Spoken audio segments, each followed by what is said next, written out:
Good morning, everybody. How are we doing today?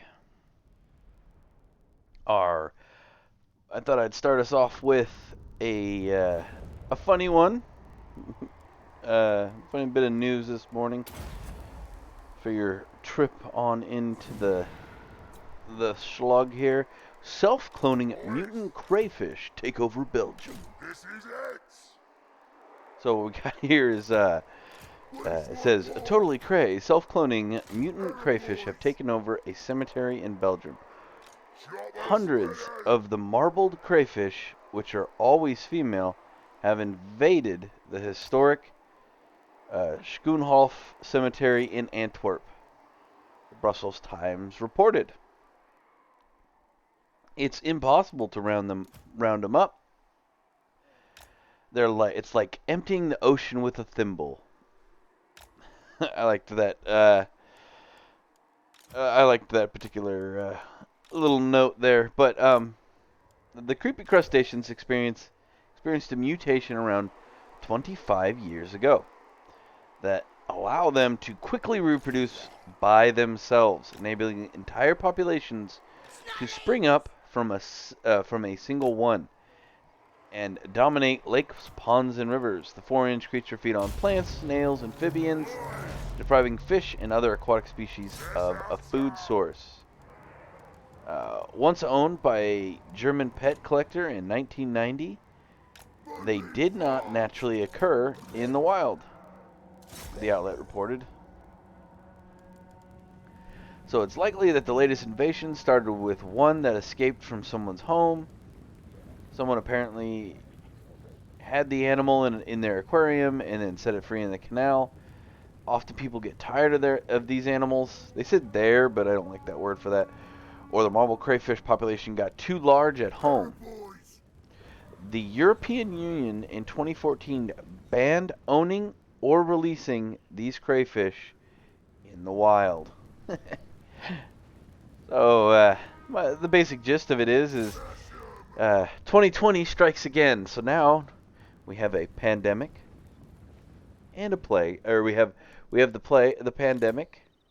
We have insanity riots in the streets, and now we have an invading crustacean force of only females. Reminds me of a movie. And if I get this quote, I hope I get this quote correctly. If you can guess the movie, put it down below. But it said, God made man. Man made this crustacean.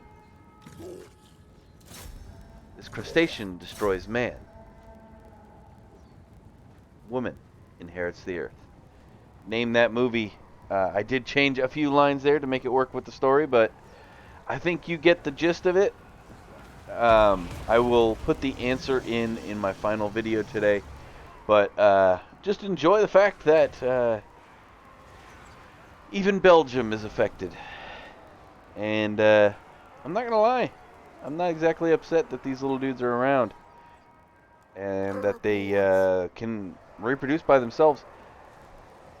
Now, I understand the economic impact and stuff like that, but in all honesty, it seems like an amazing way for our trip to Mars.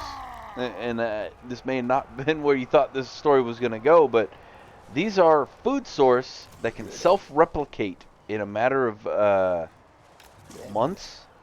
They can become too populous, which means that there's too many of them versus their food source, and it seems like a really, really good way to bring food to Mars along the way, because they're gonna. If you've ever owned crickets or anything like that, and all you have to do is basically throw a piece of cardboard in there and a couple other things here and there, and they will just population explode on you. Well, these are bigger. These are about 4 inches long, so they're about the size of a normal shrimp, and they have little claws and things like that. But that's food. I don't know that they taste that great, but if you're on a mission to Mars, the taste of your food is probably the least of your worries. And the fact that they can replicate off of what did it say? It's just They feed on plants, snails, and amphibians. I'm fairly certain, being a crab, they can also feed off of like algae and stuff. And algae has a similar effect where it can population explode. So you bring algae, which creates oxygen, and you bring these crawfish. You have both an oxygen source and a food source. Now that's a balance beyond my reckoning. Whether or not, I'm sure it can be maintained. If you get my point, where you maintain the amount of algae you have versus the amount of crabs you have, or crawfish. So you don't accidentally, so they don't get so big that they eat out the source of algae.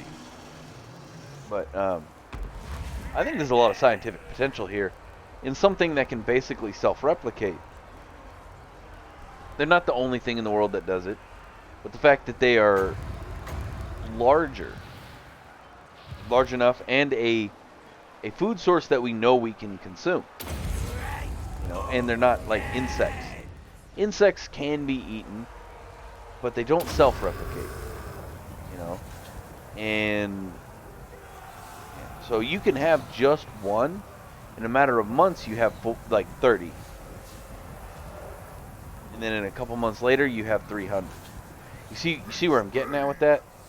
So this doesn't talk about that, but I was just thinking about it, and I thought it was kind of a neat thing. It might actually be what Elon Musk needs to know about. That these crayfish can probably be used in that respect. And the fact that they are crayfish means that they can live both in water and out of it. So that is very helpful as well. And crustaceans and stuff can be frozen. Some, I don't know that this particular one can, but many crustaceans like this can be frozen, and then when thawed out are alive. So they won't, in the trip, if these in fact have that capability, in the trip they won't actually consume any materials. So that's pretty cool. Alright guys, that's the end of this episode. It's a short one. Enjoy your rides to work. Have fun today, and I will get you some more. We will be diving into the plethora of Biden and Trump and all these fun things. But everyone, have a wonderful morning, and I will talk to you all later.